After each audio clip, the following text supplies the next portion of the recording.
Cameroon's Minister of Housing and Urban Development, Celestin Kecha-Cortez, expressed satisfaction with the different road construction projects and urbanization projects that are unraveling in the town of Maroua. This was during her working visit to the Far North region of Cameroon, as these projects are all funded by the French government.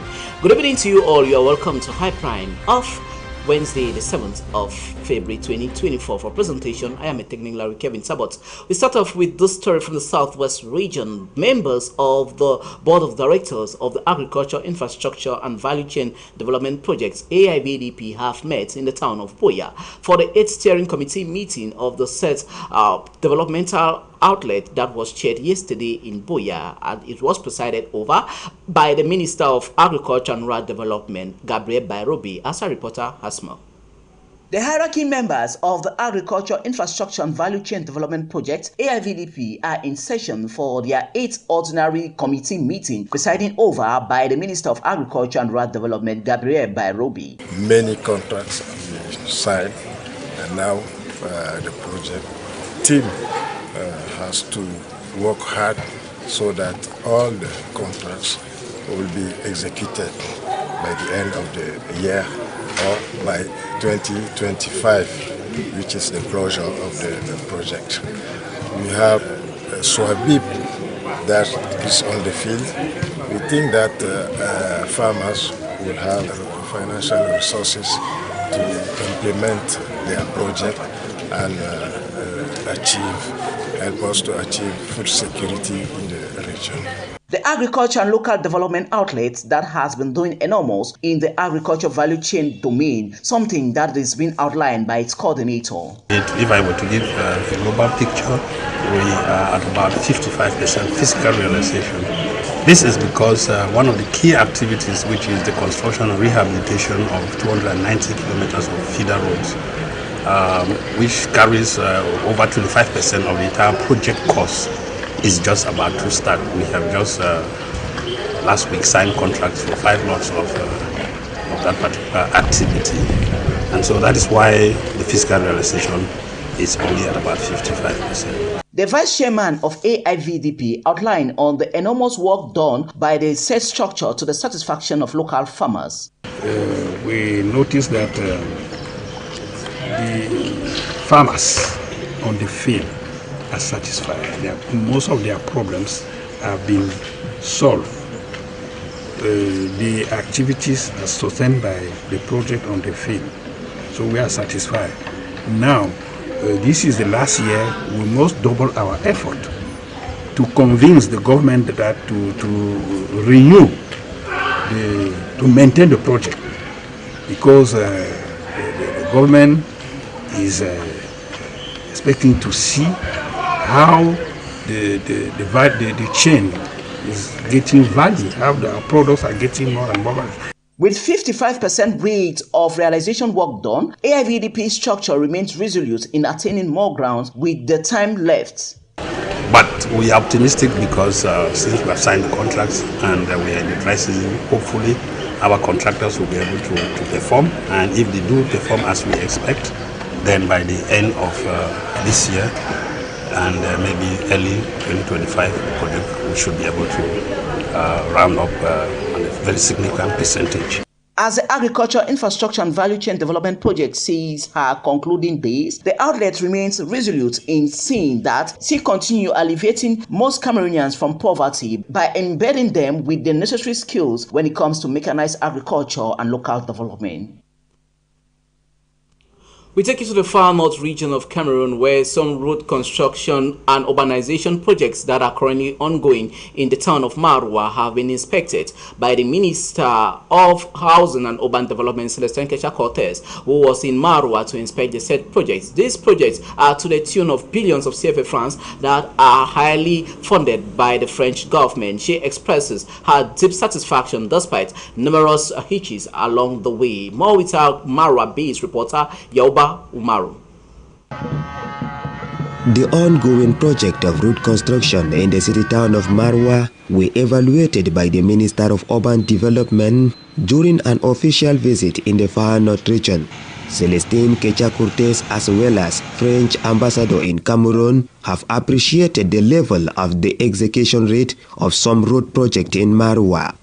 Despite some technical hitches noted here and there on the proper executions of these projects, the minister called on the population to be patient and avoid any political manipulation by political leaders. Quand on apporte des projets pour embellir, pour donner la chance à Marwa de prendre son tour. When the government is bringing some development project in Marwa, I would have liked to hear voices that express his thanks to the government for his effort.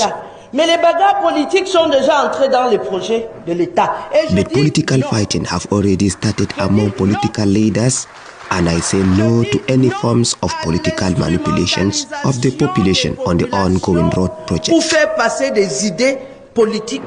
According to the urban development boss, Marwa will be totally transformed into a new city with great changes on the urbanization system. She further reassured road users that everything will be okay as the government is setting eyes on the executions of these projects. It is often said that when roads are accessible, development follows. Marwa town is therefore ready to experience such a development in the upcoming years.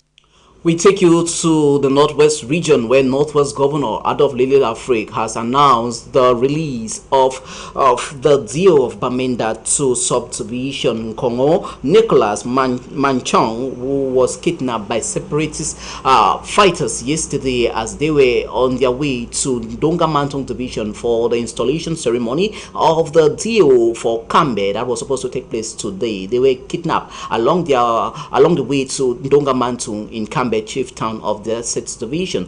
As we have the governor of the Northwest region, Adolf Lily Lafrique, speaks to us.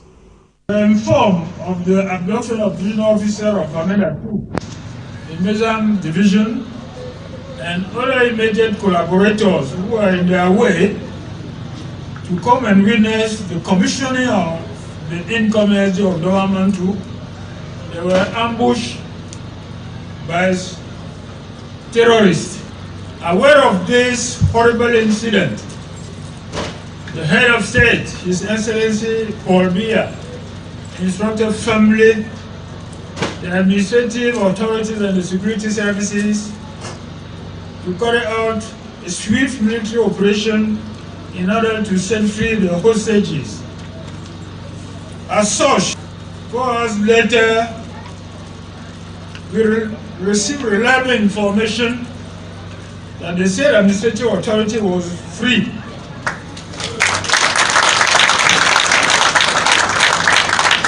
Thanks to the bravery and professionalism of our valiant military forces, as well as the bravery of the abducted victims. Nevertheless, I continue counting and craving the indulgence of the peace-loving population of this Republican and peaceful division. All traditional municipal and regional authorities, all living forces, peace and vigilance groups to continue providing the security forces with all informations at hand to free the remaining hostages that are still not yet released. Cameroon joined the rest of the world yesterday to commemorate the International Day of Zero Tolerance for Female Genital Mutilation. The 13th edition focuses on the theme, Her Voice, Her Future, Investing in Survivors-Led Movement. Alice Leke Liengu Ikome tells us more. Every February 6 is observed as the Day of Zero Tolerance of Female Genital Mutilation. This International Day provides an opportunity to recognize this global issue while raising awareness of those whose lives have been claimed or who have suffered lifelong effects. Female genital mutilation is estimated to affect more than 200 million women and girls. Thankfully, this harmful practice has been declining in recent decades, although in countries where it has been practiced traditionally, 1/3 of girls are still subject to it.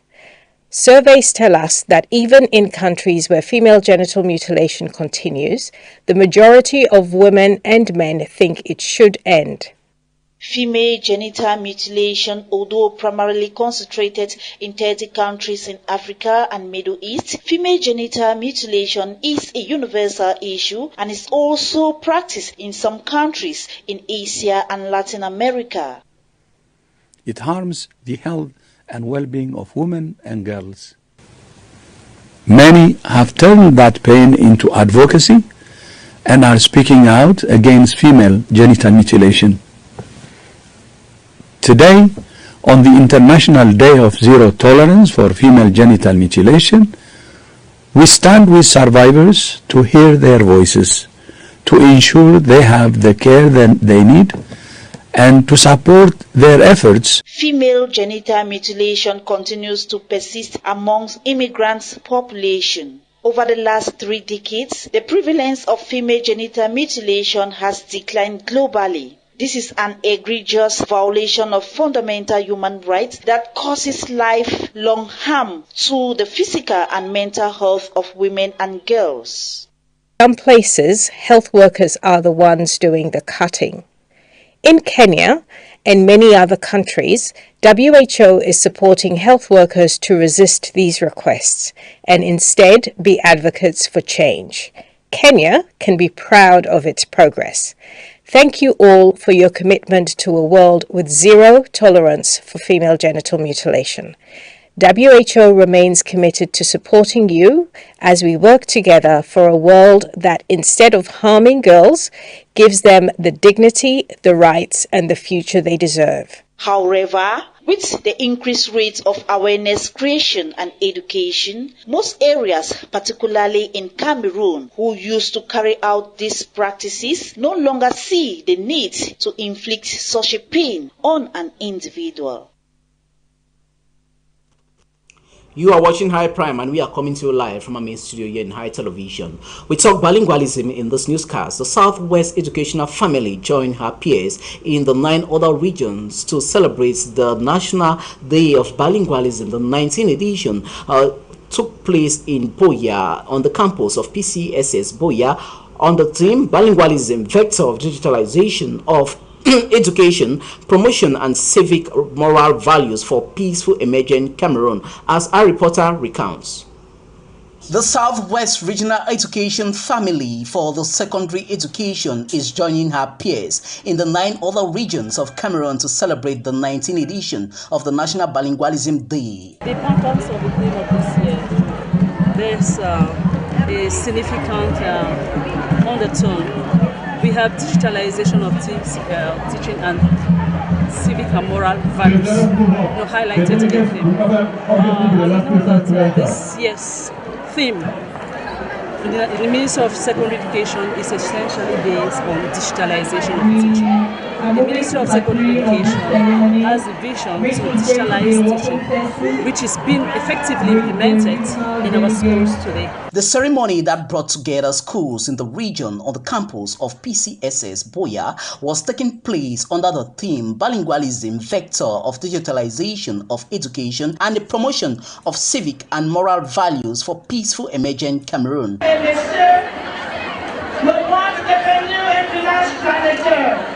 Le bilinguisme est un atout qui confère à tous citoyens des nouvelles compétences et lui offre des grandes opportunités aussi bien à l'échelle nationale. The students who showcased their bilingualism prowess in news presentations, sketches, traditional dances, singing and others was part of the fervent festivities of the nation's pride. Pilot schools, about 11 pilot schools wherein the special bilingual education program is being implemented.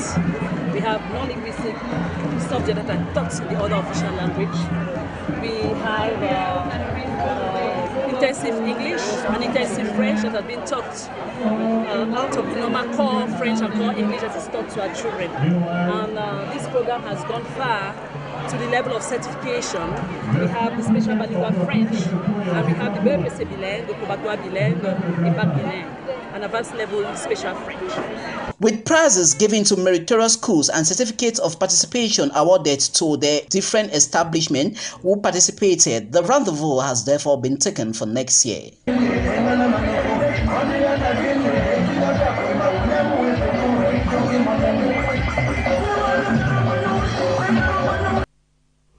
The National Youth Day is fast approaching in Cameroon as activities have been taking place to the build-up of the set day of 11th of February set aside for the Cameroonian youth. According to government, they want to make sure the youth in Cameroon are self-reliant and focuses in ways to build a peaceful and emergent Cameroon by 2035, a vision set aside by President Paul Biya. Rita Mafeni Mujoko in the paper that follows speaks the interest and evolution of this day. National Youth Day, celebrated in many countries, has also been set aside in Cameroon as a national holiday to honor the youths and embrace the importance of education. As the 11th of February draws near, the significance of this day cannot be overemphasized, as some leaders call on the youths to be creative and innovative so as to create impact in their various communities. I'm calling upon all Cameroonian youths to be able to maximize the Youth Week. It's a week that has been given to them by the state, and they should maximize it because it's a period where they need to reflect, need to take stock of that which they have been doing. They should look at their vision again, they should look at their future, they should look at how to build themselves, develop themselves as individuals, and develop their careers. I will encourage most youths to go to school, especially professional institutions where they will be able to come out as professionals and will be able to develop their own businesses and become entrepreneurs. Being emerging leaders of tomorrow, the youth hold a position of responsibility, one of which is the aspect of morality and upholding excellent moral values. As they prepare to celebrate, there is a need to understand the economy of Cameroon and possible solutions to various problems faced as they prepare for the work ahead. We've moved from an age where they used to say the youths are the leaders of tomorrow to a place where now you are being empowered to understand that you are the youths of today. You are the leaders of today. You are the leaders. You are the ones we have been waiting for. And you have resources and gifts and talents that you've been given to use for the betterment of society. And you have what it takes. It's not somebody else. It's not another generation. We are that generation that will stop blaming. So my counsel will be, let's move from the blame game. Let's move from the accusation. Let's move from complaining and become people that are actually awakened, that are taking responsibility. In an age of digital emancipation, the youths are equally expected to explore the various platforms to empower themselves and develop mechanisms that will not only make them job creators but self-sufficient. I wish to tell them that they should exploit the new shift, which is a shift of information and communication technologies. They have all in the internet, they have all online. There's a lot of information. They should read many books, books of great authors, books of successful businessmen, successful business leaders, successful leaders in politics and any other type of leaders. As this day draws near, the week is filled with activities reminding the youths of all they can and should do in order to answer the unanswered questions.